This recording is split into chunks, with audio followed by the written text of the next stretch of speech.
Sorry, we were just getting in from our other executive session where we saluted the flag already, so we don't need to do that. We can have a roll call, please, Mr. McLaughlin. Mr. Byrne? Ms. Schaefer? Here.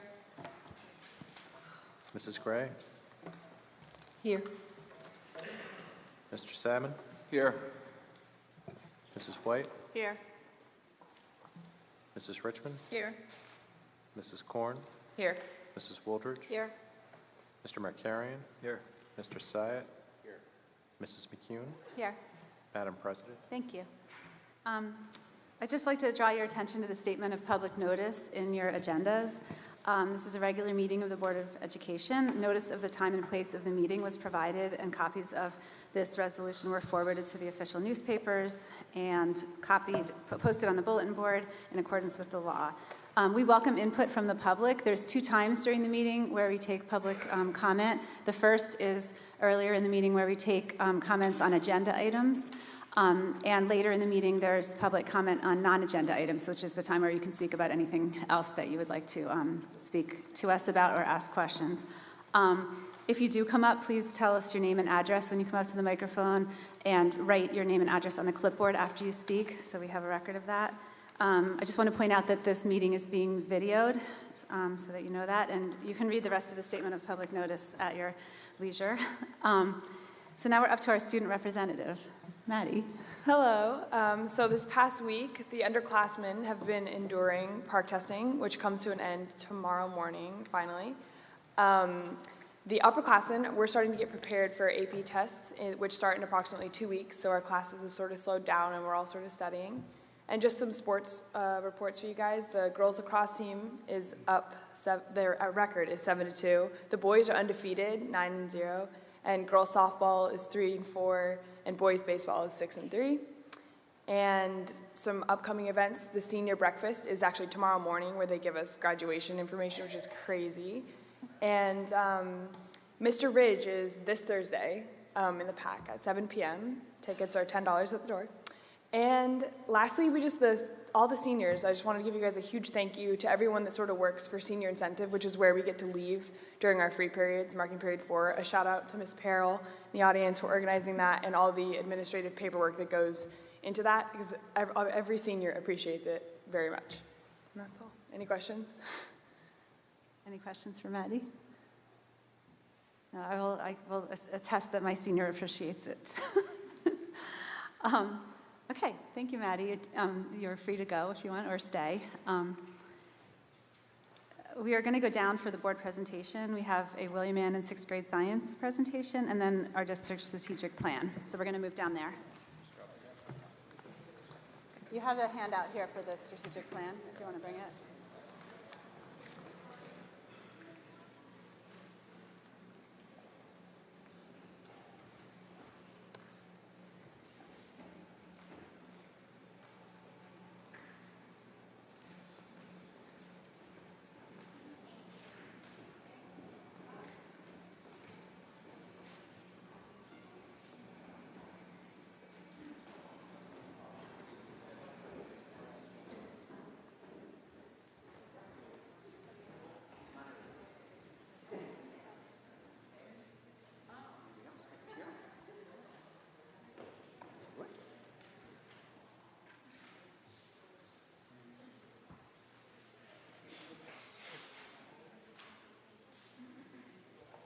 Yeah, just hold it like this. It should follow right along.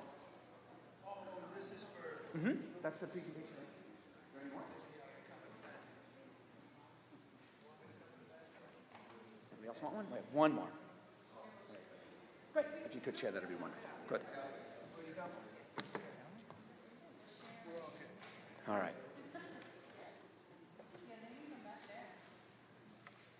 Oh, we have none? Oh, you have one? Okay. Well, it's all on here, and I'll explain in a second what we have here. This is Nearpod, and it's one of the many technologies that we like to use. A lot of teachers at Annan and at the high school, and some of the grammar school teachers as well are starting to use it. And I wanted to do this PowerPoint in Nearpod so you could kind of see some of these neat technologies and how well they work. 4 themes that I'm going to do tonight that my presentation is going to talk about, my topics. Number 1, motivation beyond grades. Number 2, the power of failure and failing. Number 3, new integrations in digital technology. And number 4, how to reach and engage more students. My name is Mr. Swanson. I'm a 6th grade teacher over at William Annan. I teach science along with Mr. Hartman, Ms. Romano, Ms. Wolf, and Dr. Beligia. And that team, and in fact our team here, the things I'll be talking about, are topics that we all do. That's all part of it. This is just a few of the many things that we do. Before I begin, I do want to thank the board. Thank you so much for letting me come and for inviting us to come down and talk about what we do. I also want to thank Mrs. Hudak. There are a ton of great teachers who are doing some really good things. And it's very nice that I was selected to be able to talk to you guys about science. So thank you, Mrs. Hudak. You'll see the way Nearpod works is there's a code, and anybody who wants to can go into nearpod.com, and if you put in that code, you can follow along. And we've done that already for the iPad minis. We'll start off old school. My class, at the beginning of the year, we talk about you're going to get your hands dirty. And the best way to learn is by getting your hands dirty. And the best way to get your hands dirty is to build a car. Specifically, my students are going to build a solar car, and they build a solar car.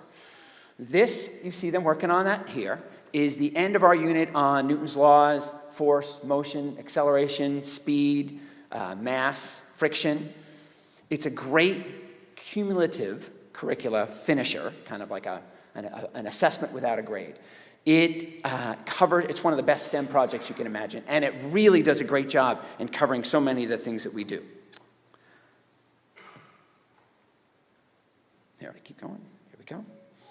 We give them, you can see this little on your screens there, that's the kit that we give them. We give them gears, we give them wheels, we give them power, right? We give them battery, solar panel, things like that. Their job is then to take that kit and to make a car, a working car. They get about a week. We try to break them up into expert groups, so we get an expert in chassis, we get an expert in wheels, we get an expert in power, and the toughest part is an expert in gears. They come together, they work together, and they have to get something working within a week. They will compete by class, so each class gets to compete against each other. This is a quick video of our group, one of the groups from last year, competing in the hallway. This is on a rainy day, so we couldn't use solar panel, but give you an idea of how it works. And it's going, it's going, it's going, it's going. You can do it. God, that's fast. This is definitely the winner. You can do it. And the solar panel is falling. But it's stop the car, don't let it hit. The excitement is real. That's pretty much how it's palpable when they get there. What I like to say is this is not a motivation about grades. This project is not at all about grades. It's really a motivation about giving a chance to represent Bernards Township. Because the winners, we have 4 from each team and 1 from off team, will go to New Providence on May 17th to compete against other middle schoolers from the state of New Jersey. So the idea of being able to beat your peers and being the one to represent and making the car that is best under solar power, under electrical power, is a pretty cool thing. And if you think about it, how much better that is than just giving a simple grade. The other advantage to this, oh wait, actually I should tell you, this is some of the groups from a couple years ago. These gentlemen took 5th in the state. They actually made it through the finals in there. Then next week they went, and that was their car mask. I'm going to show you another car. It kind of gives you an idea. Not all cars go as fast as the last one. Here's a different one, and it'll give me my second theme. Look at Snapple go.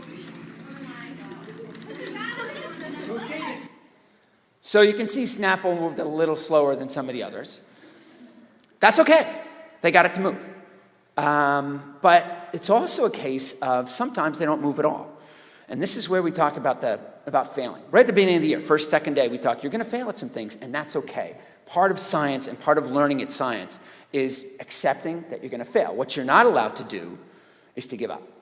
And you've got to learn from your mistakes. This activity is such a great activity to get them to understand failure, because it doesn't work. If you know anything when you're building something, first time around, it doesn't work, and they keep trying and keep trying. And when they get those gears to mesh, and they get that power going, and they put it down, and it takes off, Well, the screams and the shouts and the smiles are genuine and pure. It's truly, truly power of failure. One of the stories I like to tell, and it happens every single year, is we get to the day when we race, and there's always a car that doesn't move. And the comment to me is, Mr. Swanson, it worked yesterday. And I'll say, okay, it's not working right now. I say, but you don't understand, Mr. Swanson, it worked yesterday. So my story is that, okay, that's great, but let me give you a scenario. What if your parents go to get a car, or even better, what if you decide you want to get the latest console, Xbox, whatever it is. You bring it home, you're all excited, you plug it in, and nothing happens. If you bring it back to the dealer, are you going to accept, but it was working yesterday? Of course you're not.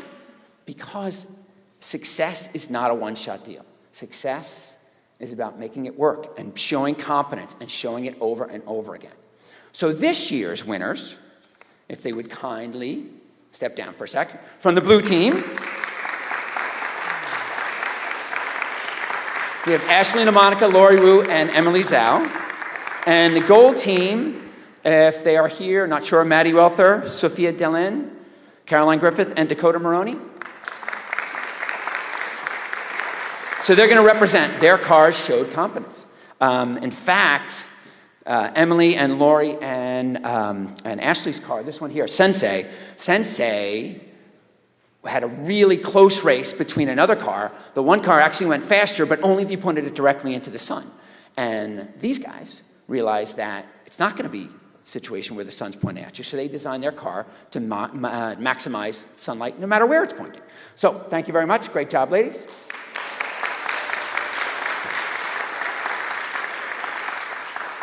All right, let's shift a little bit. Item number 2, old school to some digital age stuff. A number of years ago, Pokemon Go came out, and I remember thinking at the time, this is so cool. I really wish we could do this in science class. Well, at the time, wasn't really too sure how to do it. But since then, there's some great advancements that teachers can use and are using right now that can bring this idea of Pokemon Go. Augmented reality is what it's called. And the way the game worked was, you had your phone, and instead of just playing the game on your phone, you actually would see the characters in the space that you're in. So people would turn around, they would chase characters or whatever, and they would see it, and that would be part of it. So the same idea I thought would be great. Now, I didn't know much about it, much to do, so fortunately, we have our own expert. If you know Mr. Isaacs, and hopefully many people do, he is our rock star. He really knows, he's like the expert. The things he does with his class are incredible. He works in virtual reality. His students code in virtual reality, augmented reality, and XR. They do some amazing things in Minecraft. Steve and I, Mr. Isaacs and I, had some conversations, and he was helping me out. And he pointed me towards an app called Metaverse. Now, before I begin, one of the things that both Mr. Isaacs and I feel is these technologies are great, but not just to take what you're doing and make it flashy. That's not what we want. Taking a worksheet and just making it digital is not it. What we really want to do is find a way to integrate what you already do and make it better with augmented reality. So Metaverse and Mr. Isaac and I kind of came up with some ideas. And what I did was this. We had a acid lab. And if you remember from junior high years ago, acid lab, you had to figure out, I gave you a bunch of different liquids, orange juice, milk, Windex, things like that, and you had to figure out the pH. You used litmus paper, and you used pH paper, phenolphthalein, bromothiamyl blue, and using those three, you would get a pH number for each one. By the end, it was kind of like, okay, this is great. Well, I thought, what if we could turn that into an experience, into a quest? So we took the acid lab, we still kept the whole part. You still have to do the lab, you still have to do work, the hard work, the dirty work. But then you take it, and instead of just knowing that it's orange juice, you have to find what it is. So we came up with a quest, and the quest is it was a sorcerer's apprentice. And the idea was you would go on my Metaverse app, you would scan it in, and that would bring you to a sorcerer's apprentice, a wizard. And this wizard would then help you identify what the potion is. Let me show you. This is an example in action. So you're in the app and press scan code. You go over to your thing, press scan, press play, find your wizard, Let's figure out potion number 1, blue potion. First, what color did the litmus paper change to? B is blue. So, blue, red turned to red, or blue, red turned to blue? Litmus paper turned blue. Okay, what about phenol paper and BTB? P, pink. So phenol paper turned pink. Cool, almost there. This is the most important part. What did you get for pH reading? 9 to 11. 10 to 11. Wow, how cool. Potion number 1 is Gorgon Venom. Please write that on your table and go on to potion number 2. So there's the first of 5 potions that they had to figure out. Now, you can imagine my audience. So the potions they were figuring out were orc spit, heartbeat vomit, all these other kinds of interesting and different ideas. But the engagement and the lesson itself went so much farther because they had a quest to do, they had things to do. It was so much more interesting to try to find orc spit or Yeti snot than ever to find out the pH. This is the metaverse, just to give you an idea. This is what, as a teacher, this is what you created in. And then it comes up, there's a scan code. You saw a Sierra kind of scan it in, and you can kind of see what pops up with the little thing there. These pictures are genuine, smiles, laughs. It was a really great activity. It's a good 2-day activity that we worked on. The idea, again, integrate. Don't just make it flashy. Integrate to partner. And not replace your curriculum, but you partner with the curriculum. And that's how it worked, and we liked it. All right, we have one more thing if you'll bear with me. And let's go back to kind of a touch-in on what you guys are doing now. I met many of you at the district strategic meetings back in October. One of the themes that I heard, and that many people were talking about, some of the groups, was the chance to reach more students. Well, the app that I'm using now, Nearpod, is one of the best ways that I know to be able to reach more students, and that's what I'm going to quickly explain. Many teachers, Ms. Dupuy, Mr. White, Ms. Applebaum, Ms. Pizzuto, are all doing the same thing. There's probably even others that I don't even know about, but the idea is Nearpod brings engagement, and let me show you why. By the way, just to show, there are times where my students sit down, right? There are times you have to take lecture, you're not running around all the time. This is Nearpod here. The lecture is on Nearpod, and that's kind of what you see in your hands. If you remember, I'll go back here, back particularly in middle school, right? There's a lot going on. Physically, emotionally, mentally, there's a lot going on. And our schools are often geared toward this extrovert idea of speaking out and classroom participation and always, speaking up for yourself. Well, for this group, that's a really tough thing. And there's actually a group that, if you ever watch, I'll show it at the end. Susan Cain does a great TED Talk on the power of introverts. And one of the groups that I've struggled for many years to try to reach, and I really have worked very hard to do so, is our genius introverts. The ones who the idea of when you ask a question in a group discussion, the idea of raising your hand is not difficult, it's a nightmare. These are people who just don't, these are our children, right? And they're the ones, and the stress that they get from that is not something that I want to increase. So, Nearpod allows me to get around that. Instead of having to raise your hand, instead of having to speak out loud, it has activities such as open-ended questions. For instance, you take a look here, and the difference is every person gets a Nearpod, every person has to answer. But you're seeing my screen, where I get to see who it is. When I submit it to the students, and when they see it on their screen, they don't see anybody else. So when I give my answers, I can give them anonymously. So I'll pop one up. So we'll say this here, force is equal to mass times acceleration, right? We see that's Ralph. It wasn't, since the matter had to set force to maximize acceleration, you had to reduce mass and friction. So if I show that, no one has to know that it's who it was. They just know that we can discuss it, and it was a great answer. So my genius introverts, they have the choice. My policy is this. If you want to take credit for your answer, that's great. Just raise your hand, you'll take credit. If you don't want to take credit, that's okay too, right? We're going to talk, but your voice is still valued. And that's what I love about Nearpod. Other examples. Here, we close that guy up. Come on. You can do collaborations, you can do polls, simple like this. One of the favorites of many people is the drawing. You actually get up to draw. So they're doing this on Chromebooks and iPad minis, so you can imagine on those touchscreens how hard that could be. But they do some pretty neat stuff. So this really highlights the difference between an extrovert student and an introvert. Extroverts, they're going as fast as they can. They want the model to get up there. They want their drawing to get up, and then boom, Mr. Swanson, please show mine, show mine, show mine. My introverts, they take their time. They take their time, they get it done, and when it's time, I'll show as many as I can. So we'll show this one, and the question was to draw the atomic theory. So you can tell Ralphie, he actually put his name on it because he really wanted to take credit. He gave himself a grade. My genius introverts do these incredibly beautiful drawings. They'll put fonts, they'll add labels, they'll put citations on. Mr. Swanson, this was from Tuesday, day 2 of your notes. I mean, they could even put corrections. You know, you forgot to add Heisenberg's uncertainty principle this year. You may want to do that next year. Here's a picture of a cat, right? The point is, and what's great about this, when this one pops up and no one knows what it is, the other students will be like, wow, Mr. Swanson, who's that? Who's that? Whose picture is that? My job's not to tell them that. But the children who do it, who choose to, can raise their hand. And there is a chance for their voice to be heard, their opinion to be known, that it's valued, without having to get that fear or the anxiety of speaking up. That's about it for me. Thank you again. Wait a minute, close it up here. Here's our Susan Cain, Power of Introverts. She does a great 15-minute TED Talk if you want to see it.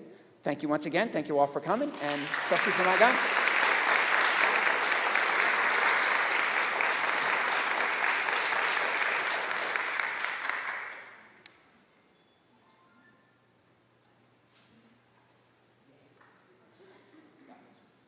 If you would kindly, we got to save those iPad minis.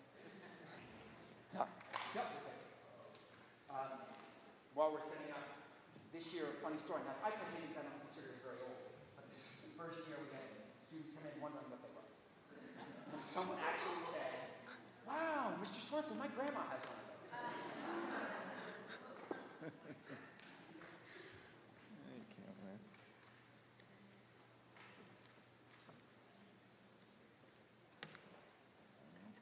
This one wasn't yours, was it?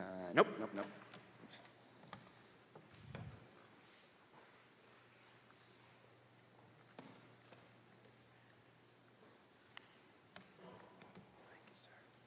Do you need to plug in, or is it going to go? I'm going to go off for this. Should be good, thanks.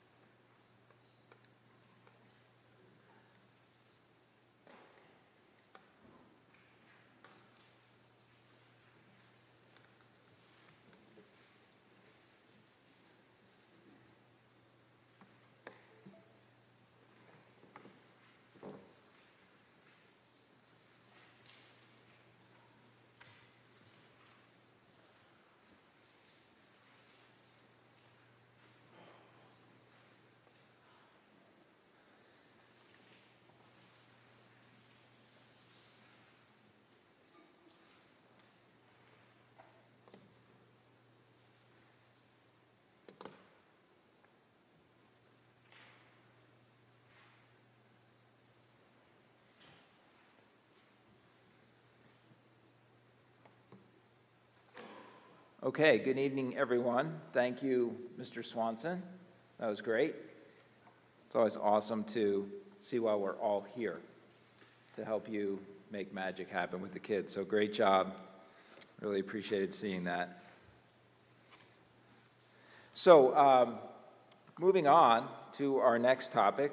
My name is Nick Markarian. I'm the superintendent of schools, and I'm presenting, but what we are talking about tonight is it is the beginning of, it is the culmination of, it is a lot of things associated with the strategic plan process that we actually started earlier this school year in the fall. We started actually advertising that we were going to work on this last spring. So I'm fortunate enough to be sharing the information with you, but really this has been a collaboration. I'm just really proud of the way so many people stepped up and came together, and I just want to thank folks for doing that. We've had a lot of administrators working on this, but we also had a lot of parents come out, give us a lot of feedback. We had a lot of staff members come out and help us put together some ideas about our strengths, about our opportunities and things that could work on. We had a couple students come and contribute some ideas. So what we're talking about is something that helps us outline a lot of work to do over the next 3 to 5 years. So unfortunately, my screen is not showing, so I will have to work a little bit here with you on this. When we started the process, we were fortunate enough to have New Jersey School Boards Association help facilitate some meetings with us. And normally, they would be presenting with us tonight. Unfortunately, the lead presenter was unable to join us this evening due to some sad personal things she's dealing with. So our hearts and prayers are with her. She works through some personal things in her life right now. But I told her that I had lots of examples of other wonderful presentations that she had done for her final meeting, having done the initial 3 planning meetings. So I said I could work from those, and hopefully when she gets this, she'll think that I did a reasonable job modeling some of what she would normally do. But if you'll recall, at one of the first meetings, we talked about the district mission statement. And we kind of looked at that for relevancy and felt as though it was still very relevant for our district and our students.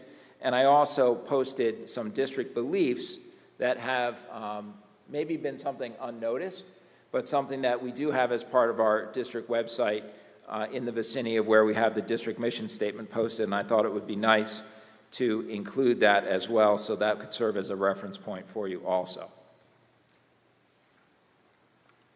So again, some acknowledgments. I just wanted to thank everyone that took some extra time out. It was a lot of extra Monday night meetings to get this thing off the ground. As many of our board members know, they had strategic planning meetings on Monday nights, and then in between on other Monday nights, they had regular board meetings. So we had a busy stretch of meetings in the fall and early winter when we got started on this. So I certainly want to thank all of our board members for the extra time that they've been putting in, not to mention the administrative team, many of whom attended all of the meetings, along with many staff members and many parents and a couple students, as I mentioned earlier. I did just want to make a footnote here. When we do get to posting the presentation, we took all the names from the sign-in sheets during those evenings, and sometimes it was a little hard to tease out spelling here or there. So we certainly didn't mean to offend anybody. So if you see a misspelling, especially in the area of the parents where we had less experience and knowledge, please don't hesitate to let us know, and we'll certainly correct that on the posting. So here's a brief outline of our timeline. It highlights the 3 meetings that we had, October 1st, October 15th, November 5th. And when we post the presentation, you'll note the hyperlinks there. They'll take you back to the meeting minutes from each of those evening meetings that we had. And there's also a link there for the brief State of the State presentation that I did on October 1st. And then if you look at item 4, that's where we are tonight, taking a look at our plan moving forward. So one of the first things that we did was identify strands. Strand is just a cute word that we chose to represent the different themes of a lot of the ideas, a lot of the potential initiatives that people suggested, some of the conversations that were had in groups with the administrators, with the board members, with the parents. And they fell basically into these 4 buckets. And if you followed any of the meeting minutes from the first 3 meetings that we had, you'll note that these 4 areas were highlighted at the time as well. Developing student competencies, developing staff competencies and empowering staff, safety and security, and communication and collaboration. So, what we wanted to do is try to craft all of that work into some goals that we thought we could accomplish over time. And as I said, this is a 3 to 5 year plan. And in writing the goals, in this first area of developing student competencies, we felt as though we needed to write some sub-goals, because most of the conversation that took place over those 3 evenings was associated with student competencies. As we organized and reorganized and looked at the meeting minutes, we were able to capture most of what was going on relative to our students, which is great, right? Because we are a school district, and that's why we're here. We're here for the students. So I was pleased to see that there was a large amount of focus on what our students need and what could best benefit our students. So the first goal, as you can see, we numbered as 1.1. The first one just represents that we are in strand 1 or theme 1, okay? And the second one represents the first goal of that theme. And we broke that down into sub-goals, in this case, A and B. Okay, so I appreciate it might be a little hard for some of you to read, so if you bear with me, goal 1.1 was to provide a variety of learning opportunities that meet the needs of all students and include more experiential and interdisciplinary learning activities in order to foster a growth mindset and develop lifelong learners who are ultimately prepared for their post-secondary plan. So, Chris, I didn't set you up there, but what you did was perfect. I swear I didn't go and tell Chris what to do for tonight. I couldn't have told him to do anything that great, though. So, you know, clearly some of the excitement that Mr. Swanson shared and that hopefully you could see his genuine enthusiasm for and the enthusiasm the students had were related to exactly this sort of theme.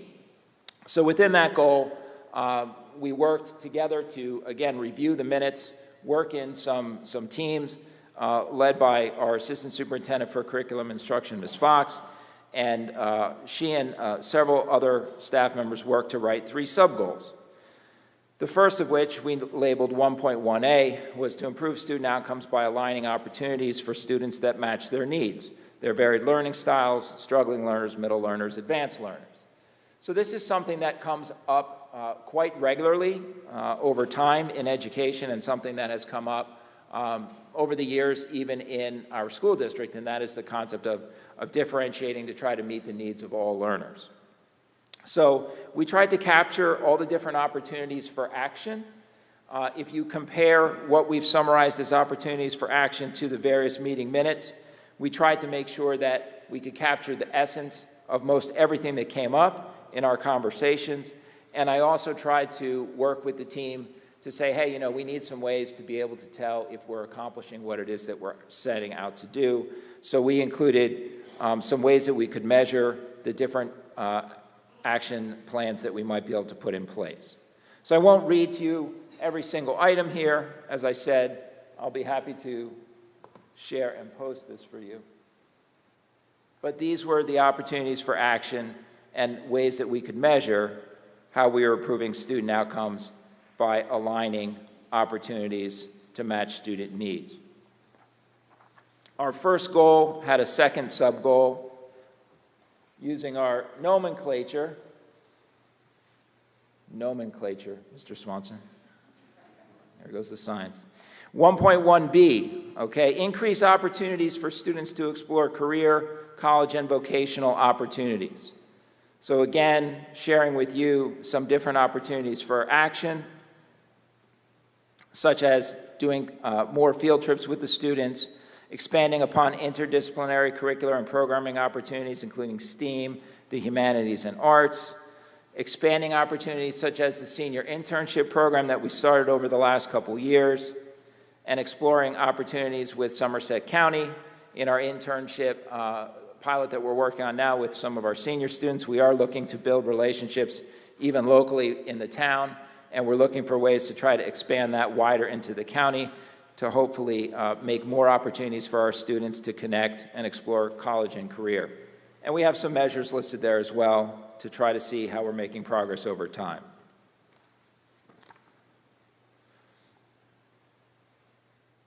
Okay, our second goal in Strand 1 was to strengthen students' social emotional learning competencies through building-based programming and by integrating them into the curriculum. Sub-goal 1.2a, create an articulated character education curriculum K-12 utilizing common language. Those of you that attended even one of the meetings I'm sure you heard discussion about character education and SEL when we were working on our strategic planning. Actually, in the Ridge High School cafeteria was where we had our meetings. So you can see some opportunities for action and ways to measure that here as well. We do have some structures already in place, and it was encouraging to see a lot of the conversation aligned to things that we had already anticipated as priorities outside of the strategic planning process. So wherever we had that common ground, that was encouraging because we've already begun a lot of work that addressed some of the things that came up in our meetings together, okay?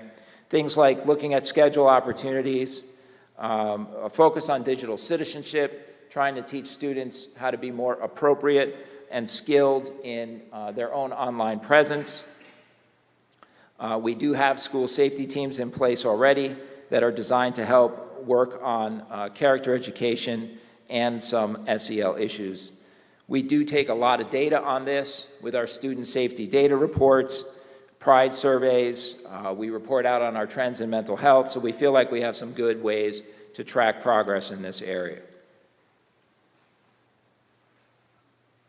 1.2b, the second goal, second sub-goal I should say, is to increase staff and student understanding of social emotional competencies and to foster the development of these skills.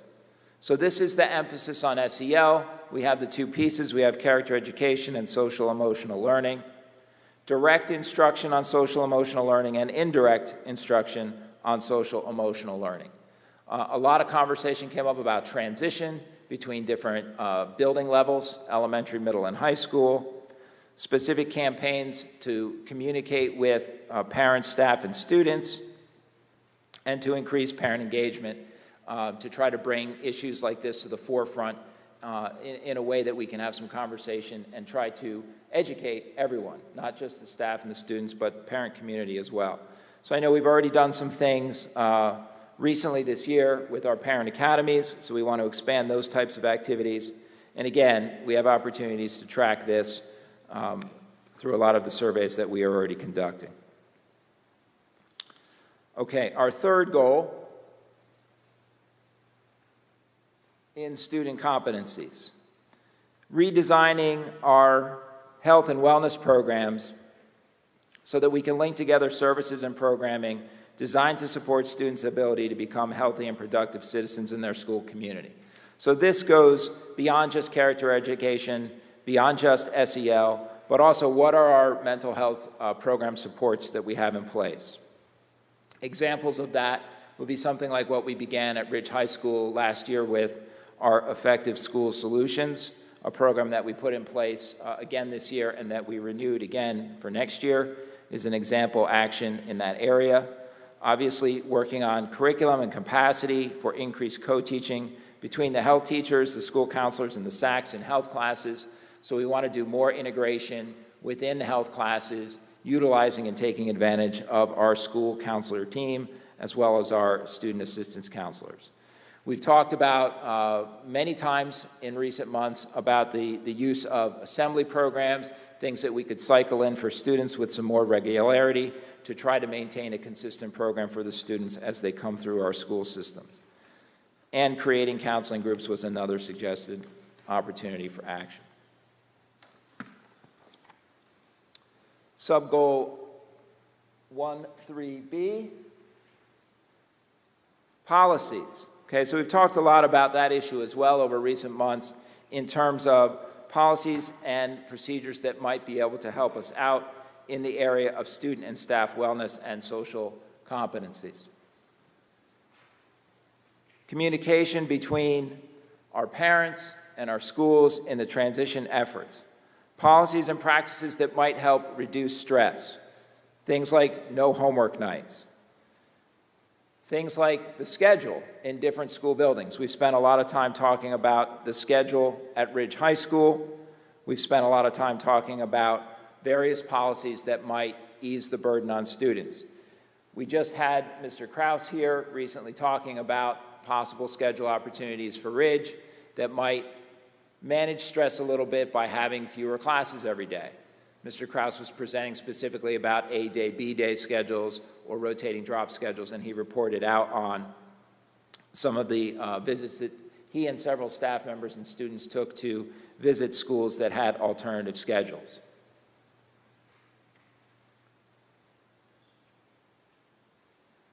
And finally, sub-goal 13C, strengthen connections between students, staff, and families.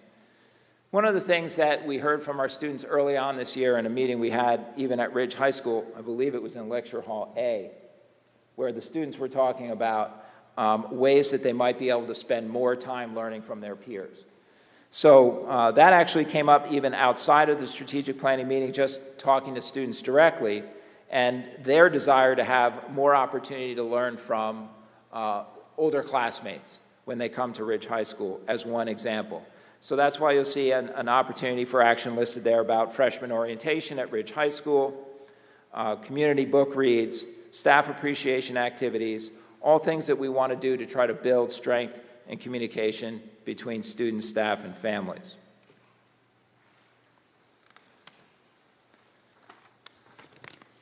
Okay. So the second strand was more about developing staff competencies. So we shift a little bit away from students directly and focus a little bit more on the teachers and the staff in the district.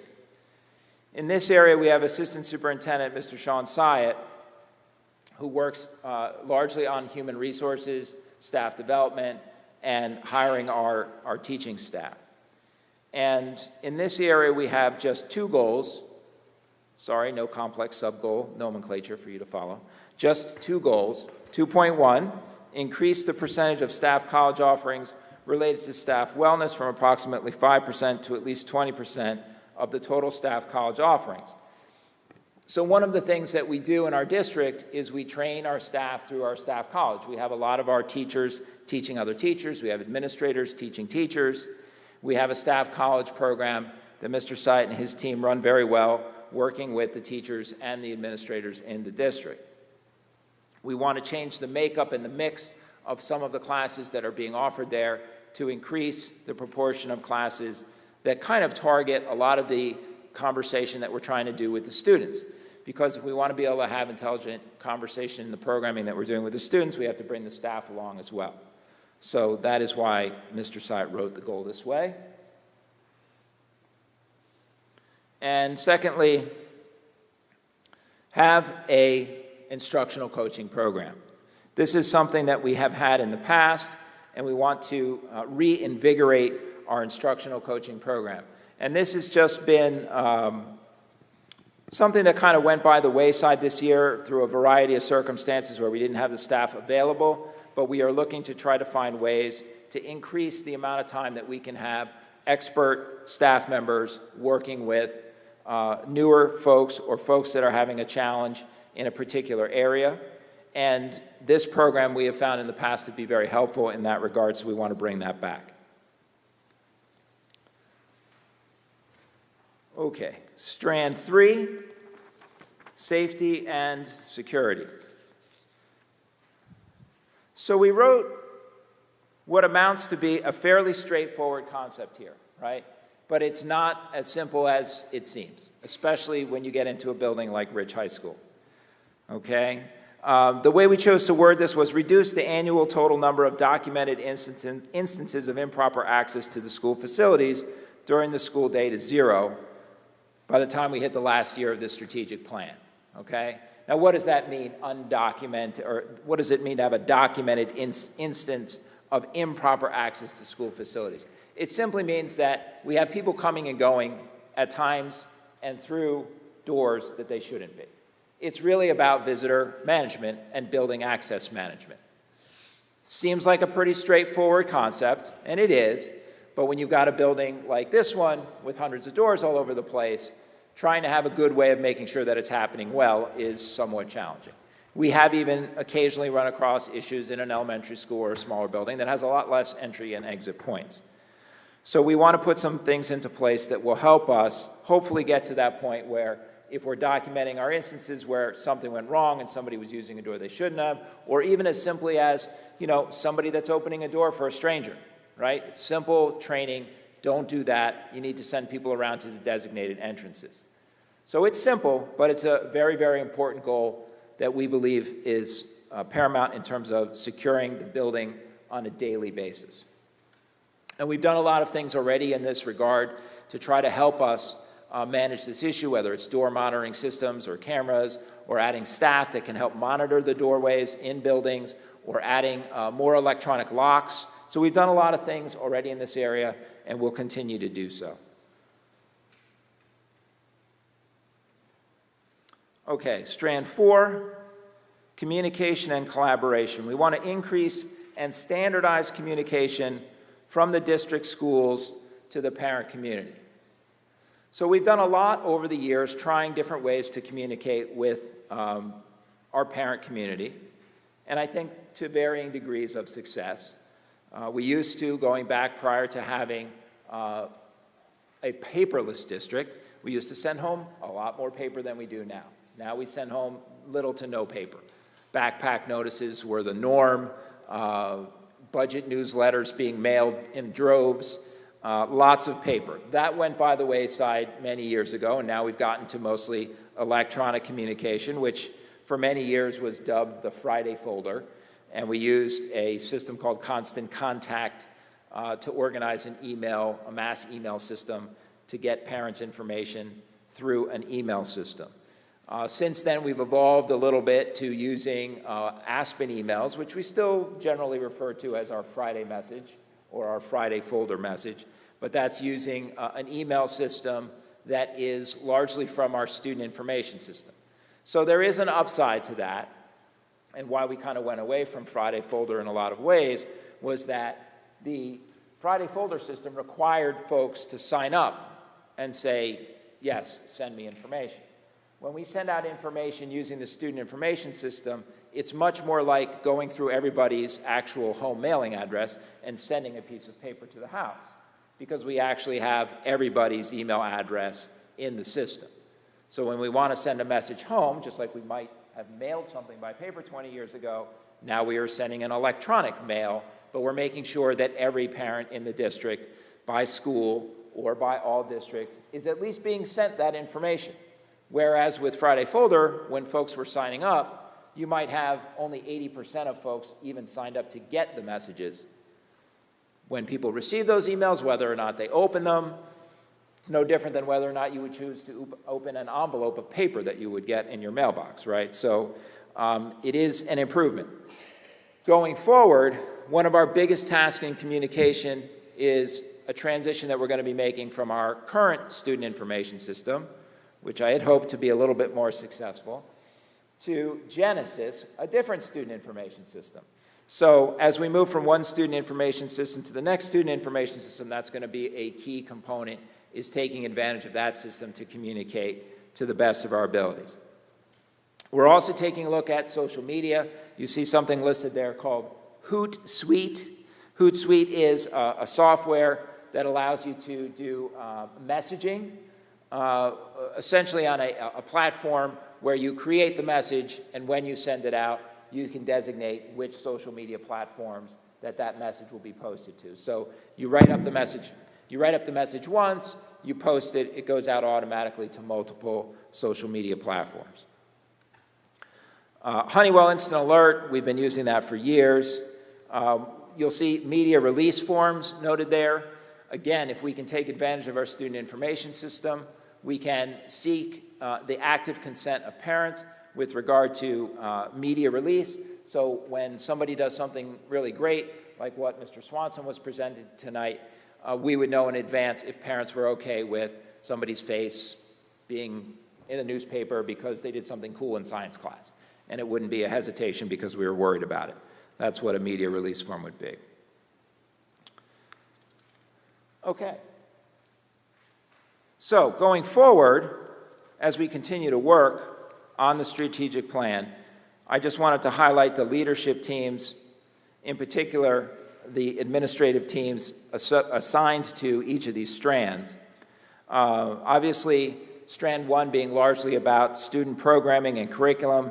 As I mentioned, Ms. Fox, our Assistant Superintendent of Curriculum Instruction, is going to be heading up that team, where we've got many, many folks involved in terms of our administrative team, all the way from our directors and assistant superintendents down to principals and assistant principals. We'll all have a hands-on approach in working on these goals as we get our hands dirty, so to speak. Assistant Superintendent for Human Resources, Mr. Syed, I mentioned, will be working, focusing on the staff development and staff training strand. The third strand are Mr. Hank Werner, our Director of Safety and Security, will be working with our business administrator, Director of Facilities, and myself.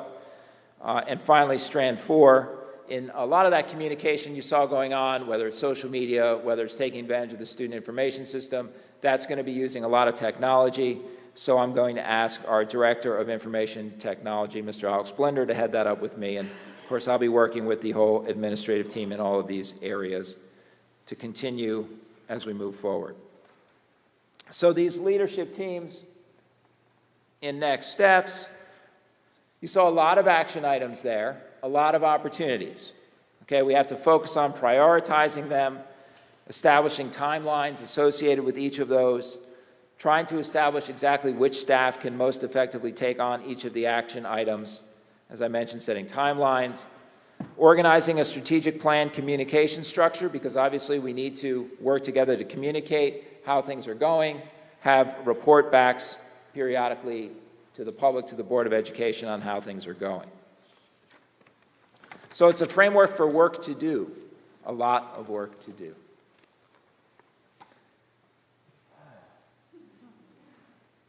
Any questions from board members?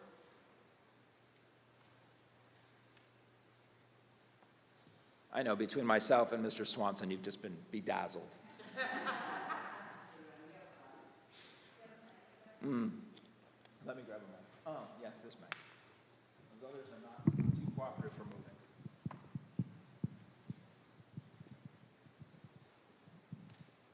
Could you just pass that down? Thank you. Okay. I just wanted to thank you and all of the members of the staff and administration that have been working really hard on this since we had the meetings in the fall. Two things are really encouraging to me. One is that a lot of the action items are already in progress, because a lot of these, themes have been identified for a while and people have been working on them. So I think it's not like we're just coming up with a whole list of new action items. There's some new stuff in there which came from community and staff input, and that's great, because we're adding more ideas to the list. So I think, the communication of how progress is going, communication is always challenging, as we discussed at the strategic plan, and it's hard. People can't always make it to meetings and things like that. I think, having regular reports at board meetings is great, but I think we do need to have some way to communicate, more broadly about how it's going. So that'll be a challenge, I guess, for the different teams to figure out how to do that, so that people don't lose focus. You know what I mean? Yep. Because a lot of this stuff's already ongoing, and it's going to continue going on whether or not we have a strategic plan, a lot of these action items. So we want to make sure that people, don't lose sight of the bigger picture and the plan. So that'll be, I think, the biggest challenge when I look at it. Yep, that was the first. We've been talking about that already, that to-do list, to figure out how we're going to have a communication feedback loop and who to involve and how to involve them, so that we can keep everybody connected and how frequently to report out. So that's kind of the first thing to figure out. Yeah. Okay.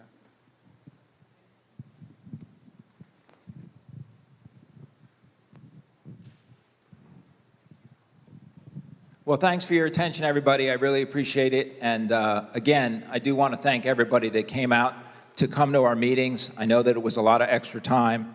I want to thank the administration. We had lots of folks that came out, almost the whole administrative team to every meeting, as well as many parents and board members. So thank you for the time and for your attention tonight, and we'll keep you posted as we move forward.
Okay, we're now up to superintendent's report. There's 2 items. Would someone like to make a motion?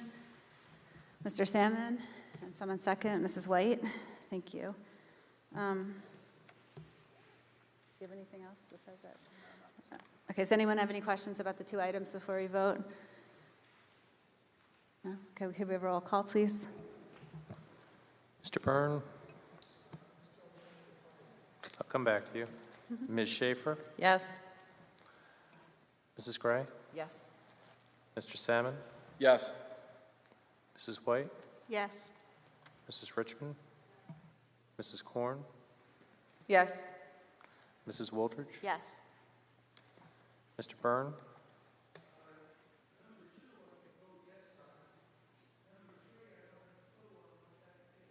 There are only 2.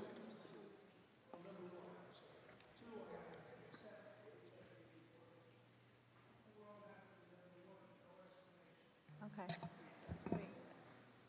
So it's bus evacuation drills. We're required to report when Once we a have year. bus evacuation drills. What is a bus evacuation drill? So it's when you have a school bus and the students practice evacuating through the emergency exits typically, the back of the bus. So we did 3 in the month of April. Correct. Yes. Mrs. McCune? Yes. Madam President? Thank you. We're up to public comment on agenda items. If you come up, please tell us your name and address and sign in on the clipboard. You can sign in after you speak. This is for agenda items.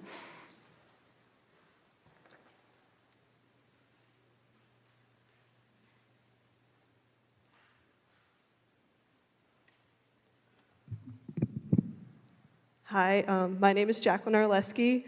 My address is 36 Belgrove Court. I already put that down on the sign-in sheet. And I just wanted to address your emphasis on student needs, particularly mental health. So I'm a junior, currently working on Project Citizen with a group of other students in my Honors Gov and Econ class, and with the goal to better the Ridge community. We chose to focus on the continuous stress students tend to experience every day in the highly academic, rigorous environment our school presents. Based off of our months of research, we'd like to suggest that maybe the best way to solve this issue is to create and encourage a better relationship between the guidance counselors and our fellow peers. Although we're very aware and so appreciative of the recent efforts that the guidance department has made in making themselves and other resources more readily available to students, we still feel that this isn't quite enough. Coming in freshman year, students are randomly given a guidance counselor. They're required to meet with at least once a school year to discuss scheduling. As a group, we feel that students should be given the opportunity to get to know their guidance counselors one-on-one in the beginning of the year, so that way they might feel more comfortable going to them when they face stressful situations that become overwhelming. If we want kids to open up more about their mental struggles, they'll only do so if they trust the adults willing to help. In addition, it would be more helpful if guidance counselors were required to post their schedules either outside their office or online so students are aware of their free times. Our group has found that students who have actually gone in to see their counselor for even a scheduled time have often had to wait or were turned away to reschedule because their counselor was too busy. It's events like these that discourage kids from turning to guidance for help, so it would be beneficial for students if students were able to know when exactly their counselors are free. Lastly, if the budget allows it, we believe that hiring at least one extra counselor as well as another student assistant counselor would be extremely beneficial to our student community. Sometimes it seems as if there just isn't enough time for a guidance counselor to interact regularly with all of their assigned students. For example, the fall seems entirely devoted to seniors as they submit college applications, while at the end of the year, they use all of their free time to reschedule rising sophomores and juniors. The issue is, whichever group isn't focused on a specific time may not be able to meet with their counselor. So we think hiring another counselor would lower the student and advisor ratio, allowing for more time per student and a more helpful relationship. This would also help the counselors manage and get to know their students better since they would have less to keep track of, as well as make them more available for students. We're told over and over again that guidance is more than willing to help and that their door is always open. I've only personally found this to be true with the most recent changes made, and while I'm so grateful for it, it took me 2.5 years to actually see guidance as a reliable resource. Our Project Citizen group wants our solution to become reality so that the elevated levels of stress and anxiety our peers go through can finally decrease and students can really enjoy the rich environment in and outside of the classroom. Thank you for your time.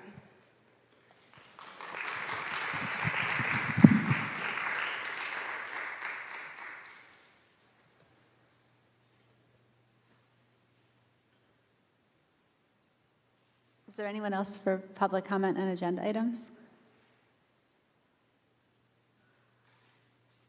No? Okay, I'll close public comment at this point. We're up to approval of minutes. There's one item. Would someone like to make a motion? Mrs. Wooldridge and Mrs. Gray, second. Any questions or comments about the minutes? No? Okay, could we have a roll call, please? Mr. Byrne? Yes.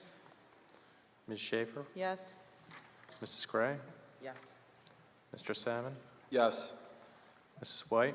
Yes. Mrs. Richmond? Yes. Mrs. Korn? Yes. Mrs. Wooldridge? Yes. Mrs. McCune? Yes, Madam President? thank you. We're up to finance. There's 13 items. Would someone like to make a motion? Mrs. Korn? Someone second? Mrs. Schaefer? I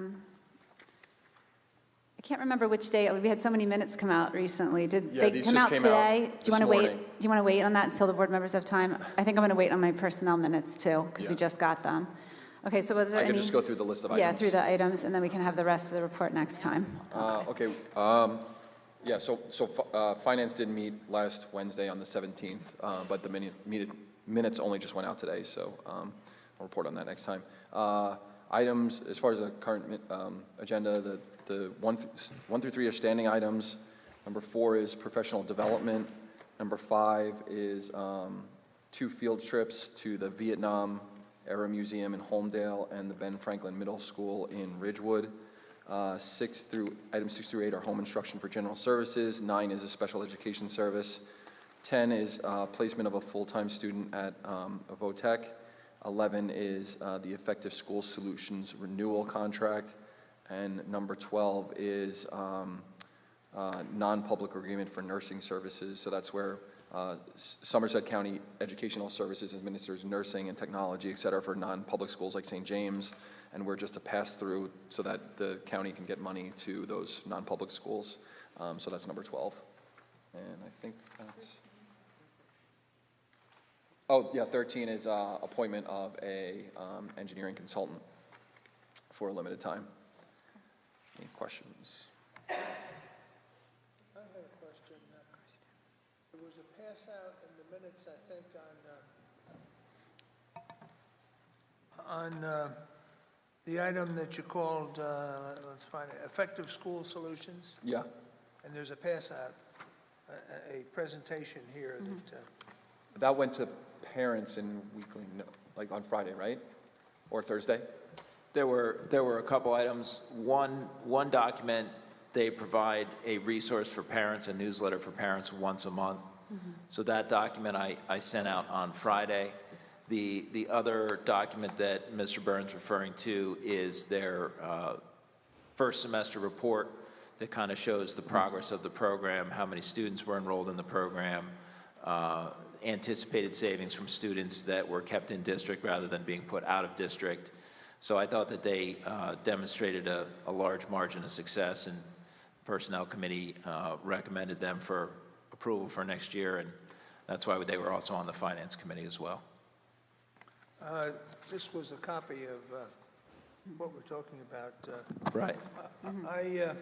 I thought it was very complimentary, and I thought there was going to be a presentation on this tonight because it was in presentation form, but the parents, the students, the staff, everyone Yeah, the program got a lot of positive feedback this year from those that are involved in it, and I know that the folks running the program would be happy to come to a public meeting at some point in the future. If you'd like me to arrange that, I can do I that. think we ought to, They came. Yeah, they came over the summer. over the summer, and they gave a presentation, which they've been giving us updated data since then in the same kind of format as like but now in they've that finished the packet you program have. for 1 year. Yeah. Yeah. And I'd like to hear their comments on, Yeah, we can have them come back. Any other comments or questions? Okay, could we have a roll call, please? Mr. Byrne? yes, Ms. Schaefer? Yes. Mrs. Gray? Yes. Mr. Salmon? Yes. Mrs. White? Yes. Mrs. Richmond? Yes. Mrs. Korn? Yes. Mrs. Wooldridge? Yes. Mrs. McCune? Yes. Madam President? Thank you. We're up to the Personnel Committee. There are 10 items. There's an addendum on a separate piece of paper for personnel. Would someone like to make a motion? Mr. Salmon and Mrs. Wooldridge. The Personnel Committee met on Thursday, and the minutes just got finished this afternoon, so I'll report out on them next time, so people have time to look it over. Does anyone have any questions or comments before we vote? No? Okay, could we have a roll call, please? Mr. Byrne? yes, Ms. Schaefer? Yes. Mrs. Gray? Mr. Salmon? Yes. is this what she's talking about, too? Mrs. White? Yes. Mrs. Richmond? Yes. Mrs. Korn? Yes. Yes. Mrs. Wooldridge? Yes. Mrs. McCune? Yes. Madam President? Thank you. We're up to the Policy Committee. There's one item, no, two items, sorry. Would someone like to make a motion? Mr. Salmon, Mrs. Korn? Do you want me to, minutes went out. Sure. Because it's only. Yeah. So we met on March 11th, Monday, last Monday, whatever that was. April? April 11th, I said March, it's April 11th. So there's this discussion about the policy in Regulation 1642, which is earned sick leave. It's a law, new law. It's mandatory, it's new. And we were just, the committee explored the issues surrounding the new law regarding sick leave and the impact it may have on the district. The policy needs more clarification from our council and state regulators and from Strauss Esme. And also the regulation is in need of some further clarification as well. However, we anticipate some impact from the new law that we will need to comply with, but it's still all being worked out. We have for first reading, we have the policy 2422, which is the health and physical education. This policy was amended to clarify that health and PA had to cover the 150 minutes of time, excluding any recess time. So in the elementary schools, there are 2 specials for 50 minutes each, and then the classroom teacher teaches the 50 minutes of health. So the policy, it memorializes a new law specifying that there has to be 20 minutes of recess a day for children in K through 5. The second reading is policy 1581. It's victim of domestic or sexual violence leave. If an employee or an employee's family member is a victim of domestic or sexual abuse, the employee is entitled to 20 days of unpaid leave per 12 months for any treatment or court appearances that are a direct result of the abuse. We already read those. I'm just reading them over. That's it. That's the minutes. If anyone has any questions. I'm just noticing, do we have to put the policy number on that, number 2? It doesn't have a policy number. Yeah. The second reading. Yep, P1581. Thank you. Any other questions or comments? Okay, could we have a roll call, please? Mr. Byrne? so complicated, both of them, I'm going to abstain. I need a lot more explanation. Ms. Schaefer? Yes. Mrs. Gray? Yes. Mr. Salmon? Yes. Mrs. White? Yes. Mrs. Richmond? Yes. Mrs. Korn? Yes. Mrs. Wooldridge? Yes. Mrs. McCune? Yes. Madam President? Thank you. We're up to the Curriculum Committee. There's one item. Would someone like to make a motion? Mrs. Gray and Mrs. Wooldridge, seconded. Do you want to do the report? Okay.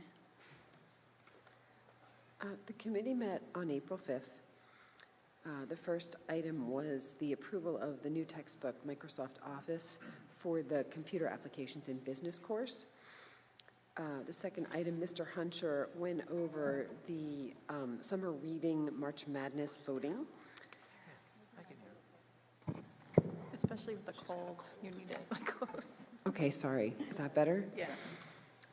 Mr. Hunter went over the results of the March Madness voting for the Ridge High School summer reading choices. 88% of the student body participated in the voting. The final selections include 2 fiction and 2 nonfiction titles.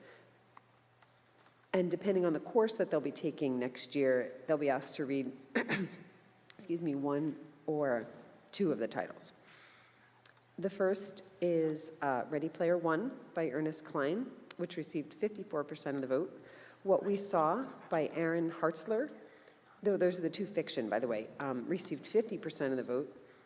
The 57 Bus by Dashka Slater received 60% of the vote.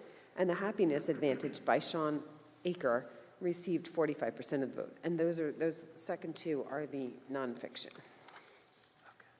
The next item on the agenda was updates at the elementary level to both platooning and the Spanish, the introduction of Spanish.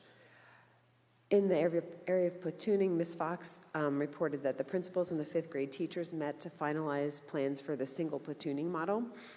Due to sectioning, there will be some necessary differences between the 4 buildings, but the intention is for all 4 buildings to handle back-to-school night, teacher conferences, and report cards in the same way. Specific details regarding all of that will be sent home in a parent letter in the next month. The letter will explain the planned changes to the platooning model for next year. A formal presentation will be given at the July 22nd Board of Education meeting for the public. Ms. Fox also met with the 5th grade team to discuss plans for surveying the current 5th grade parents. With regard to the elementary Spanish program, in order to introduce the new Spanish program in the elementary schools, 4 teachers will be needed, 2 new teachers will be hired, and 2 elementary technology teachers will be reduced. 5th grade students will have 2 30-minute sessions per week. 1 30-minute period will come from the special area block, and the second will come from the homeroom period. The 4 elementary Spanish teachers and the 2 remaining technology teachers will do some traveling from building to building. The specific details of the curriculum for the new elementary Spanish program will be refined over the summer. In 4th grade, 1 30-minute block of Spanish replaces the current 30-minute block of Latin, and the second 30-minute block of Spanish will come out of the technology and media time. Ms. Stotler has indicated that there looks to be an opportunity to gain some additional English as a second language time with the addition of the new staff. And the changes to the technology instruction are a work in progress. Mr. Misiak shared with the committee that there are no concerns with resources in each building. The resulting curriculum will work within the resources available. Ms. Fox gave a brief update on the QUEST program. After the public presentation, the QUEST team continues to refine and rework based on comments and concerns and questions that have been raised. In a reaction to that, she shared that there'll be a change to the way the COGATs are delivered beginning this year. I think it's this year. Is that right? Is it this year? This spring? Okay, I'm sorry, I didn't put that in the minutes. 3rd and 4th grade students will take the verbal portion of the COGATs, which they have not been taking. This will give the staff the information to be able to consider students for various types of enrichment programming. The next agenda item was the STAT pilot at William Annan in the Social Studies Department. STAT is Students Taking Action Together. It's a program targeted to middle school social studies students. Dr. Maurice Elias from Rutgers University authored this program, which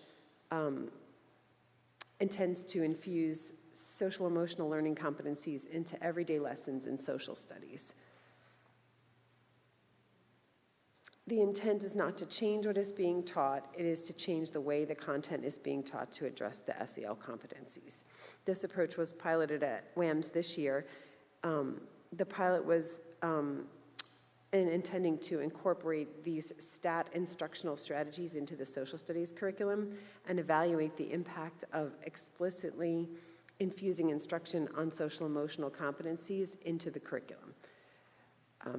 Ms. Raphaels described for the committee an exercise that was done with the teachers on the professional development day. It was called a yes, no, maybe activity.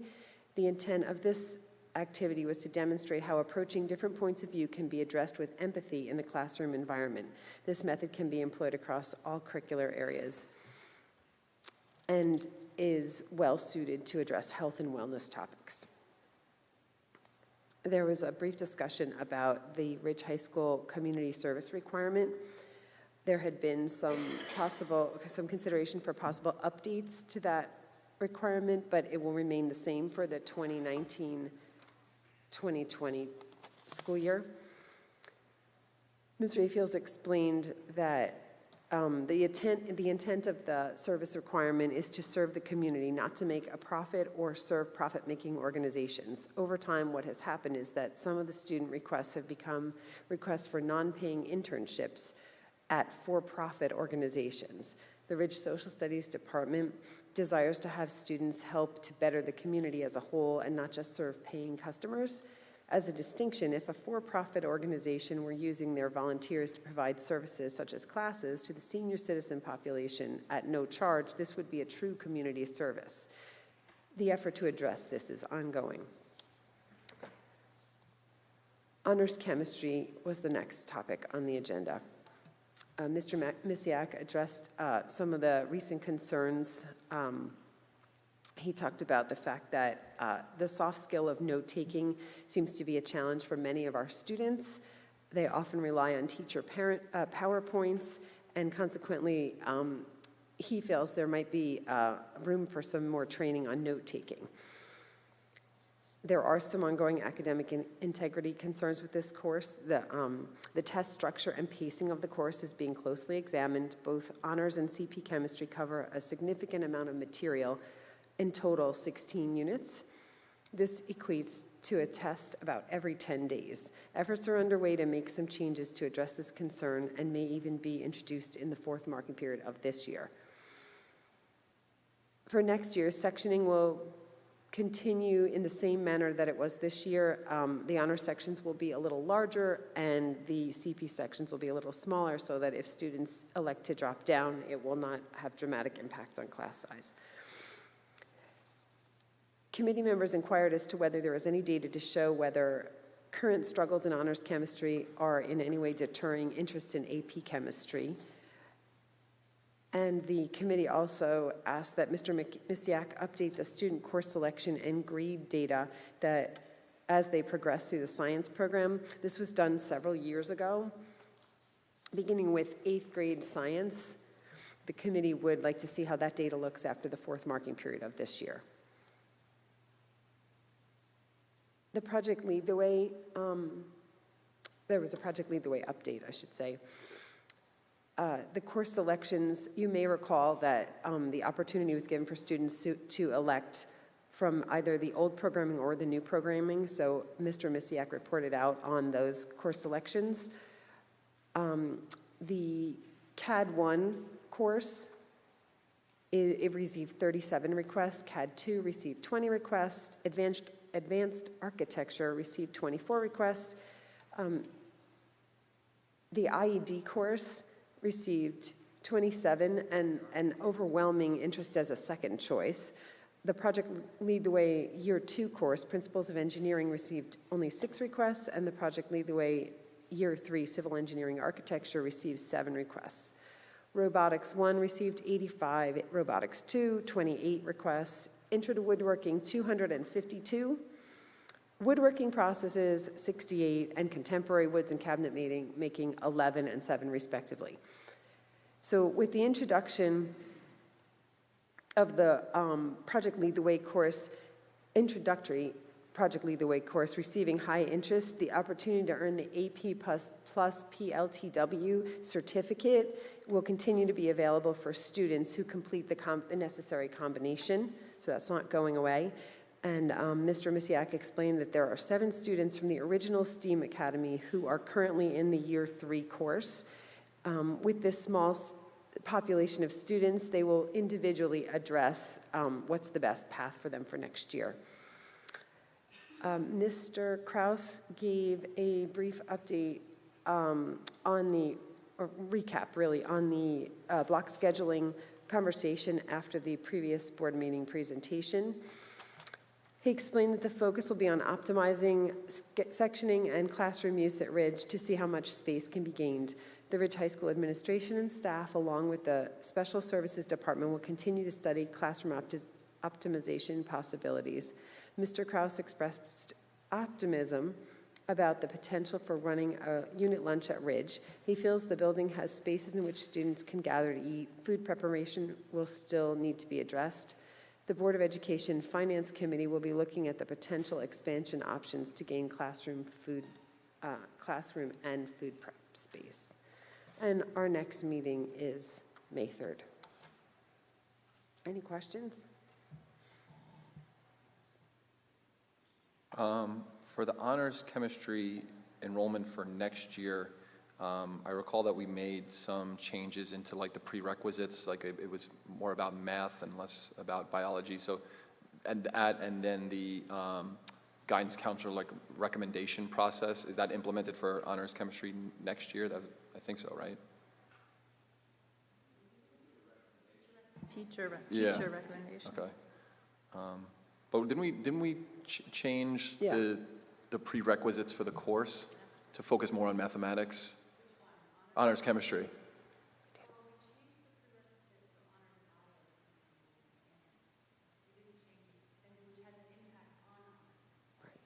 Oh. Okay. Not specifically. And then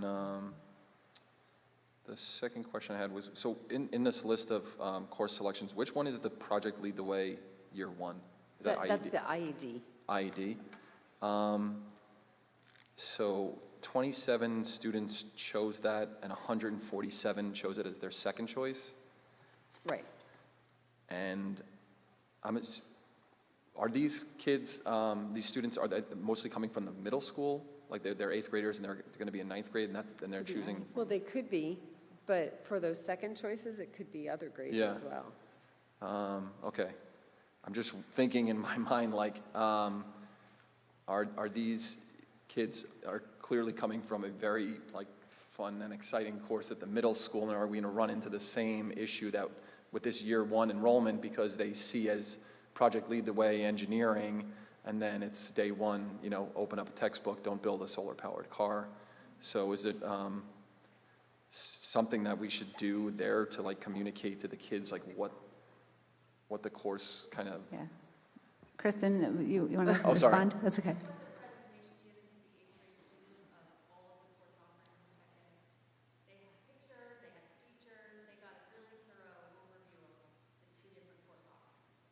Okay. And we also changed Couldn't the dissuade them, huh? descriptions, right? Kristen, in the program, we made more details in the program of studies describing the courses also, right? Yeah.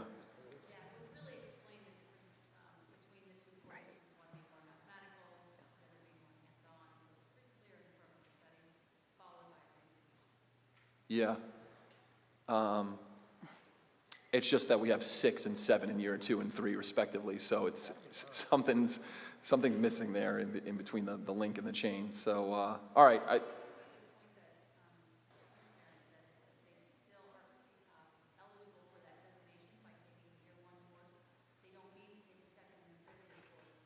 Right.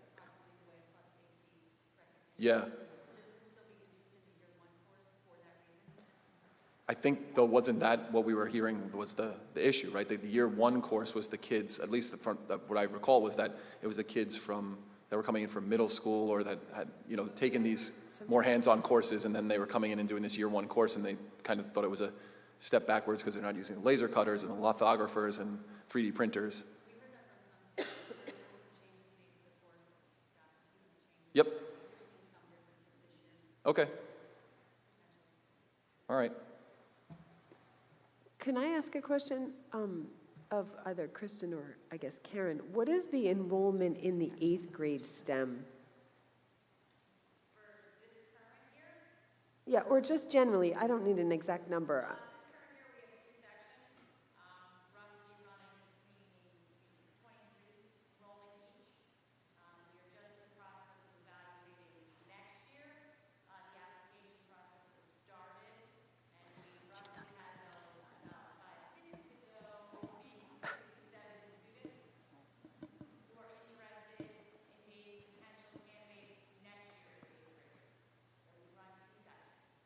But she's talking about the STEM science classes. There's also other tech ed classes at WAMS too. That's what she said. I guess I yeah. was trying to draw on Tim's Yeah. point to figure out, well, how many likely incoming 9th graders would be going after those spots?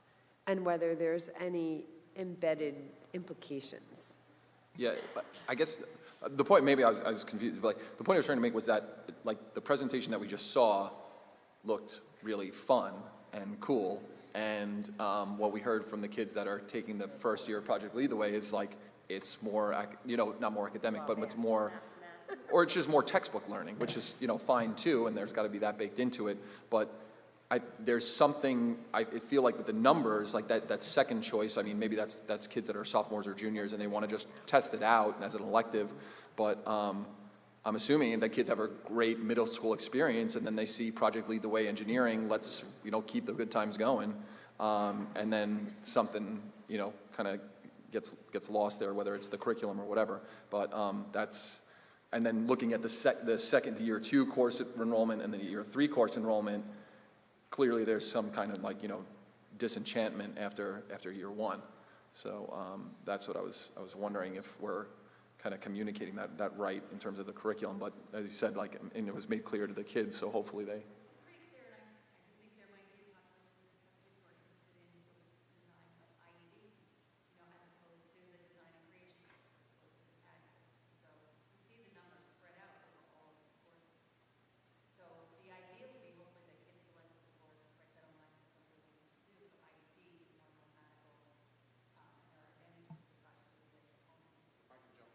There's a course already in the Tech Ed cluster, Design and Innovation, and that's going to be similar to a presentation that we just saw from Swanson, where they're building solar-type cars and that kind of stuff. So, as Kristen has said, there was that distinction made that the ID is more mathematical, and so to go where you're trying to go, the fun course, build and tinker, that would be the Design and Innovation. That's a course that's open to students to sign up for.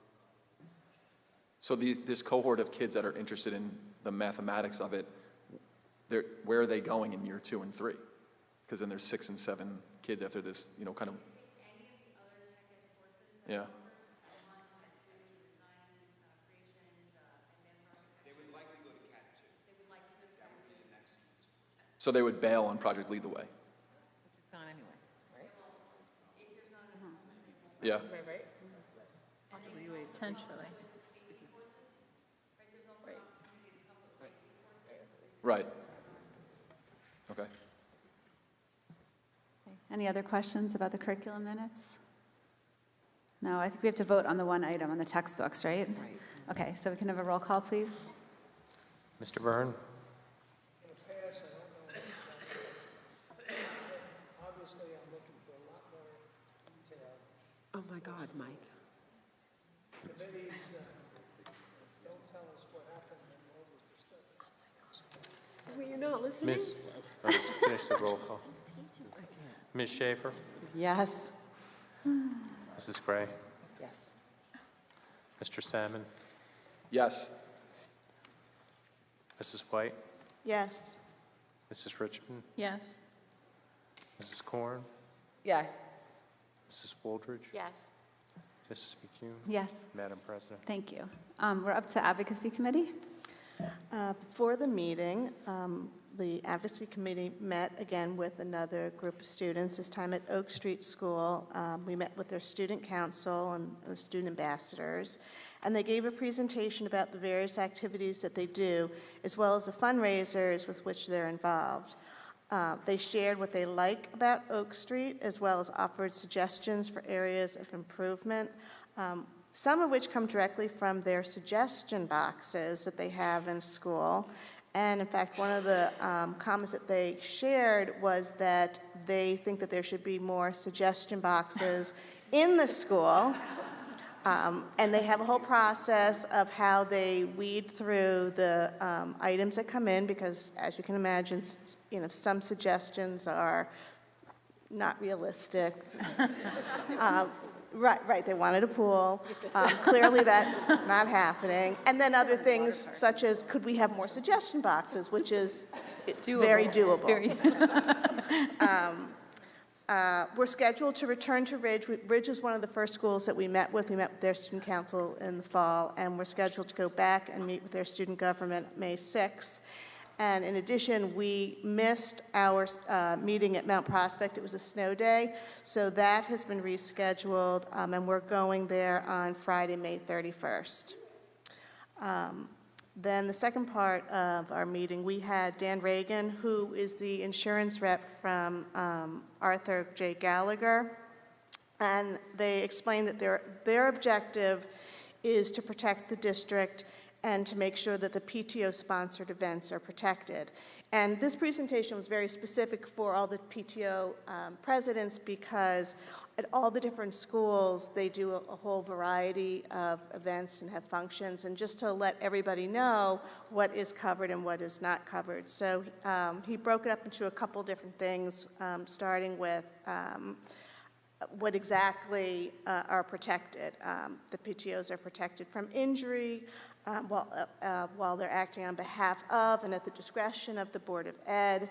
The PTOs are all 501c3s, and that's recognized by the district, and therefore the PTOs are all covered by insurance.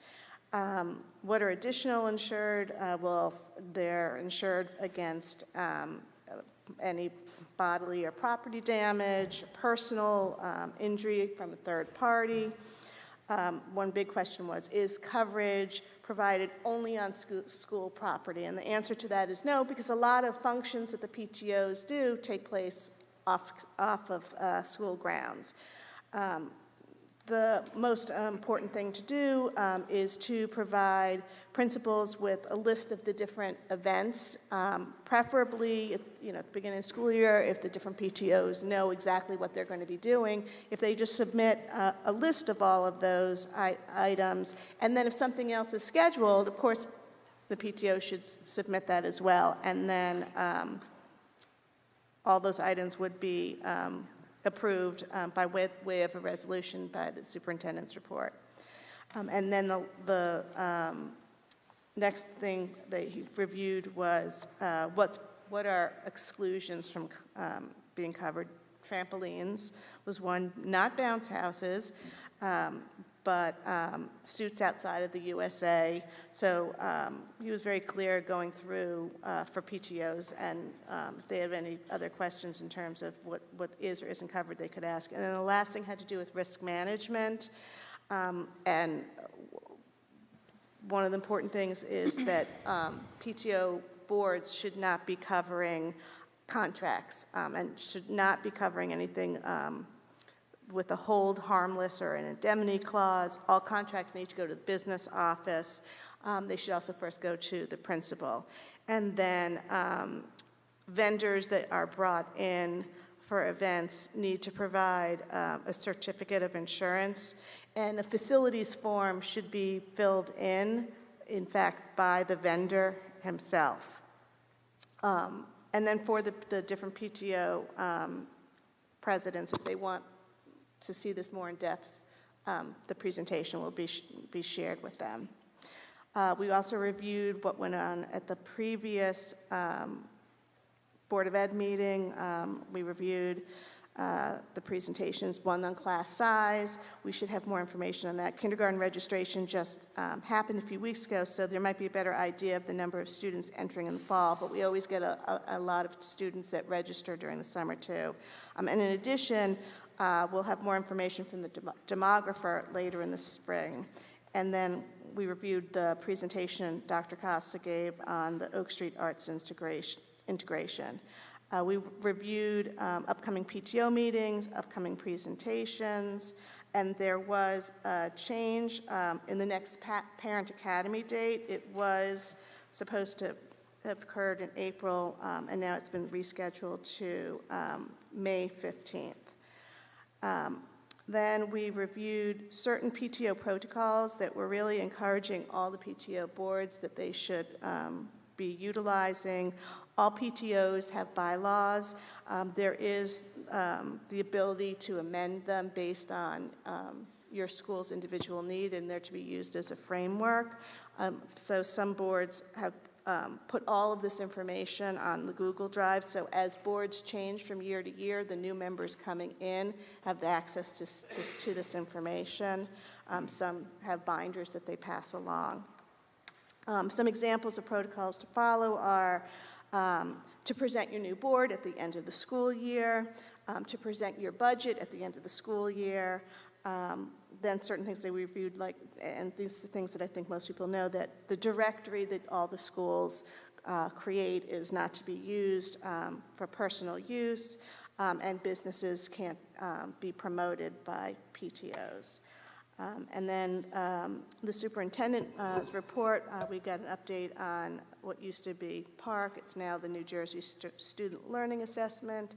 And there was a last-minute announcement that 11th graders weren't required to be tested at all in language arts or math. However, if a junior did need a method to meet a graduation requirement and wanted to use an 11th grade test, the school would work with the individuals. And as far as other grades, there's been no information yet provided, so we really have no idea about the impact on a student who doesn't take a 9th grade or 10th grade test.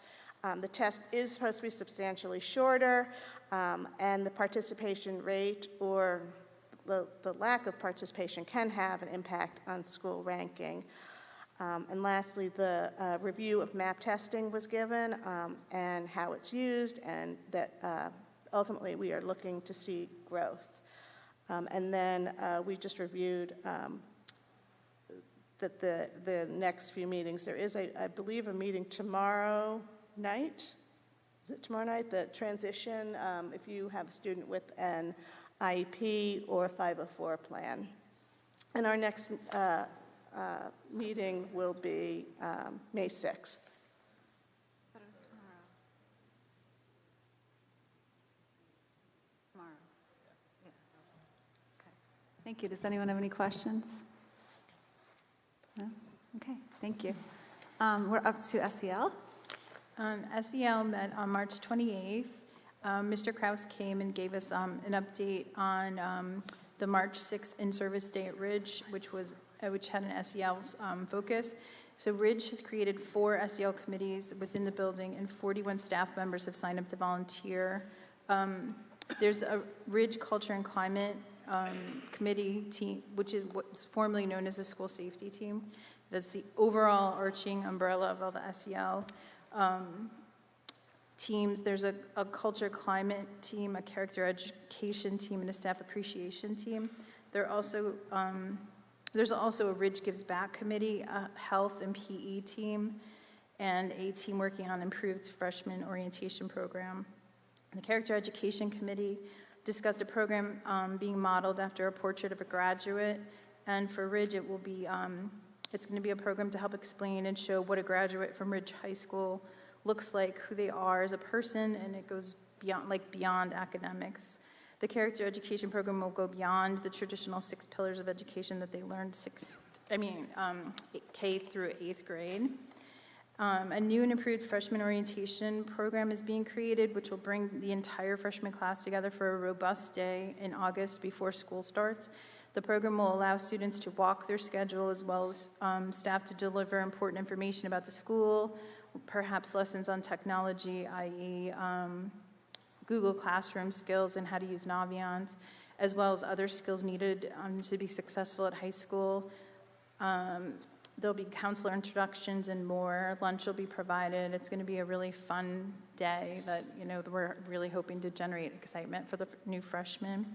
They're looking for ways to involve the students to generate a more positive feel, and ways that create a more interactive activity and programming so that students don't feel just lectured to. Ms. Rayfield also briefly discussed the concept that in order to be successful, SEL needs to be infused into all schools and explain how it all works together, similar to the yes, no, maybe kind of thing that Karen described earlier. The health and education teachers are brainstorming ideas on how to improve the health program. They will be using feedback input from the staff, students, and parents to be putting together an exciting program this summer. We got an ASCA, a National Model Alignment update. The SACs at Ridge did a survey out to students. One thing that has become clear to the counselors is that we need to find a way to let kids connect more with one another, so that they can connect with others. Small groups is a way to make a big school feel smaller and students won't feel so alone. So the SACs want to also get out the message that the staff cares, that high school is hard, some stress is okay. Sometimes stress can be overwhelming, and when things seem too overwhelming, they should seek out their counselor or SAC or another teacher or adult that they trust. There is a need for small group counseling at Ridge, and the challenge is making it work at a time that students don't miss class time. So the counseling department is committed to trying to overcome this challenge, though, and they're really trying to figure out ways to best meet with the students. Through a survey, 46 students have indicated that they're interested in participating in small group counseling. So after spring break, the SACs were going to be slowly integrating small groups and start working with the students. And the conversation about the student lounge continues, and they're still working on details. More to come on that eventually. In the elementary school, the elementary counselors want to have minute meetings with students, which will allow them FaceTime with all the students to check in. In that quick visit, the counselor will determine if a longer follow-up meeting visit is necessary. I think it's a really great idea so that the counselors can see all the students. The counselors are excited about implementing these minute meetings. The plan is to start with fifth grade students, 3 or 4 at a time, and for data collection, the counselors are starting to use data templates to track of their work with students so that they can see if there's any trends forming that they need to be, continue to follow up with. We talked a little bit about the trends in mental health presentation and rotating drop schedule, which was given on April 1st. That's online for anybody to look up. It's also on our video if anyone wanted to actually see the presentation or hear the actual presentation. So I'm not gonna, all this is old information for you guys. We did talk about suicide prevention, WeTip helpline cards being given out to the students. So the Ridge students have the WeTip cards, which are business-sized cards that provide a number to anonymously report crimes.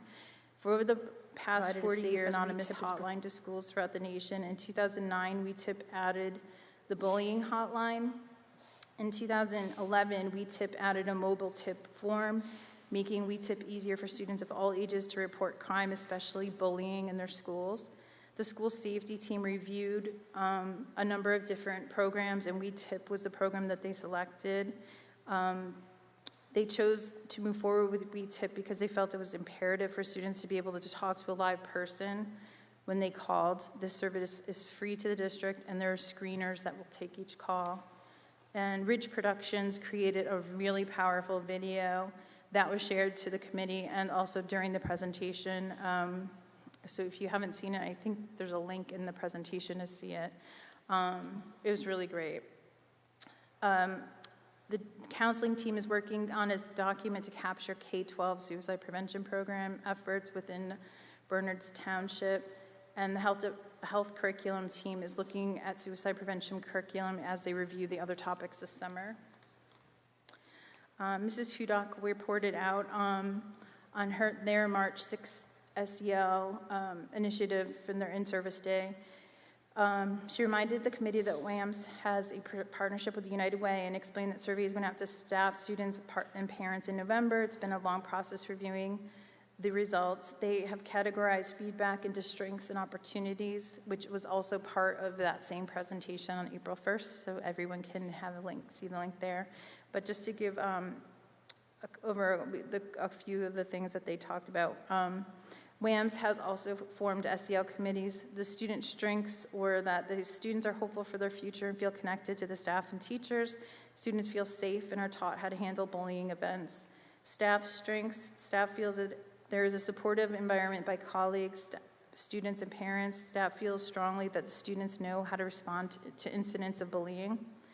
Parent strengths, there is a positive parent involvement and support for staff. Student opportunities were students shaping their environment and more student pride. They felt there could be more of that. Staff opportunities were effective discipline and more supportive leadership, positive recognition of staff. Parent opportunities, students shaping their environment and more student pride. They wanted to see more of that as well. The administration will be working on these things with student, staff, and parent programming, and the next SEL meeting is Thursday at 8 a.m. Are there any questions? Yes. I have one question, but I think it might be for an administrative team member. I'm wondering, all that information that Karen just reported on really speaks, at least a little bit of it, speaks directly to our very eloquent student speaker tonight and some of her concerns, Yes. and which are wonderful. And I know she's not here anymore, but Jacqueline did an amazing job. I'm wondering, how are we communicating to students all this wonderful information that's going on day to day as, you know, efforts continue to address what we know our concerned students have brought to our attention? Oh, Mrs. Yes? And Mr. Kraft, they both want to answer. Come on up.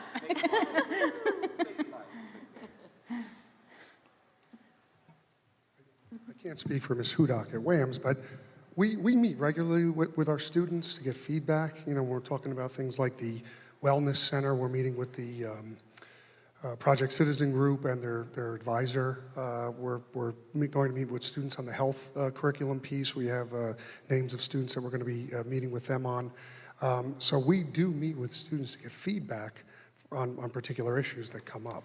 So we want them to have that voice, so that they are part of that process.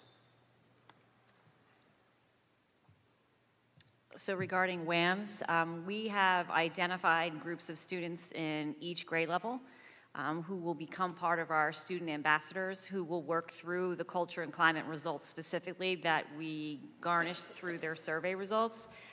Right now, we are in the process of getting the permission slips back. Our goal will be to keep these committees. There's one for every single grade. There's a group of about 15 students or so who represent all facets of the student population. They will get their data, and they will then go back out into their constituents and talk about the information that was shared. We will look for opportunities to infuse that into either large group presentations with our students in assemblies or through other means of communication. And our goal is to work with the students to bring their voices consistently. We hope to maintain those committees from now on. And so we would look for our 6th grade group to move on to 7th grade, to move on to 8th grade, because they will be almost like the representatives or the ad hocs, for lack of a better word. We will also bring them together once every month as a cohort so that they can share across grade level about what are bigger issues that they might be looking for us to modify. The student council also has approached me about changing things for next year, having more meetings with me. We're having lunch actually next week. The student council group and I are having lunch together so that they know that my door is always open for them to come in. And so that's another opportunity we look to, separate from the climate and culture, looking for that voice to be heard. So. Thank you. I have a quick question. You started, and maybe I misheard you, but you started saying the focus on suicide prevention, and then you went on to the We Tip card. The We Tip card, is that more of a bullying, anti-violence bullying thing, or is it a suicide hotline? It's both. It's both? Really? Yeah, so when we provided the card to students, it was actually printed double-sided. Oh. And Sorry. the high school students got cards that were printed double-sided. It was a little different for elementary, 4th and 5th grade. It's double-sided.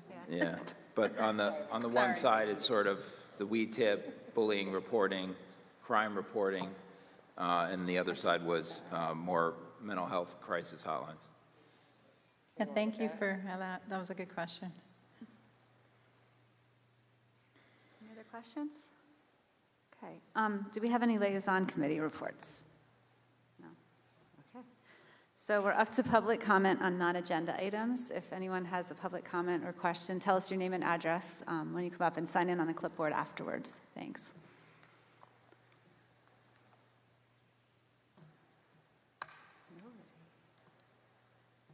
Is there anyone for public comment? Okay, I'll close public comment. We're up to board forum. Did anyone have anything for board forum? I have one Tim? thing. So in the curriculum committee minutes, there was a agenda item about academic integrity, and obviously I have little kids, and there's not a whole lot of cheating, I hope, going on in second and third grade. So I don't really hear a lot about this anecdotally, but I've noticed that this issue has kind of been a recurrent theme, and now is on an agenda item, and there's some things going on. So I didn't know if we wanted to try to wrap something about that into character education for strategic goals. That might be a good place, since you have kind of, on that first strand one, that seems like a good group of people to start talking about that, and developing something that we could put it at the different grade levels.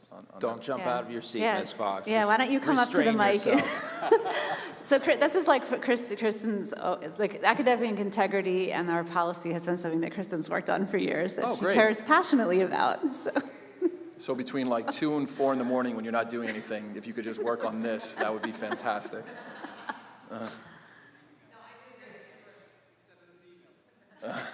Okay, great.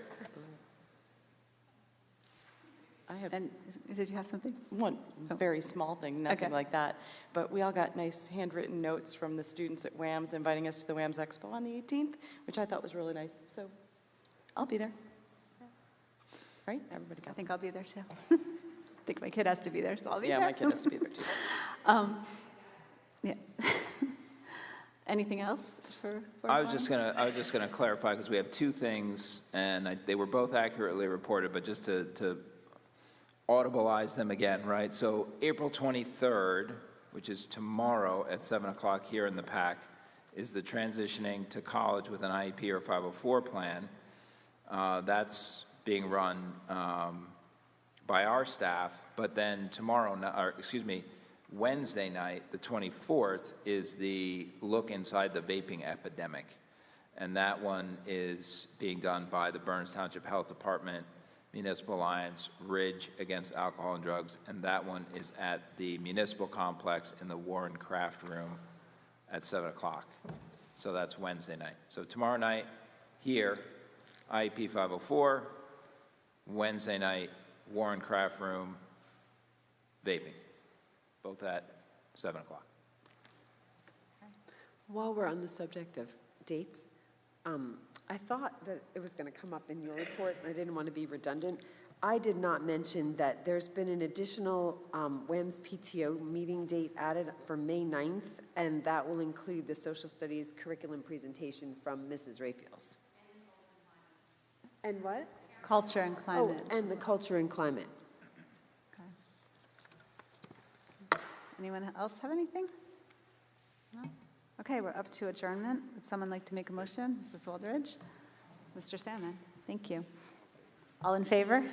Sorry, I keep forgetting to say that. How could we not be in favor?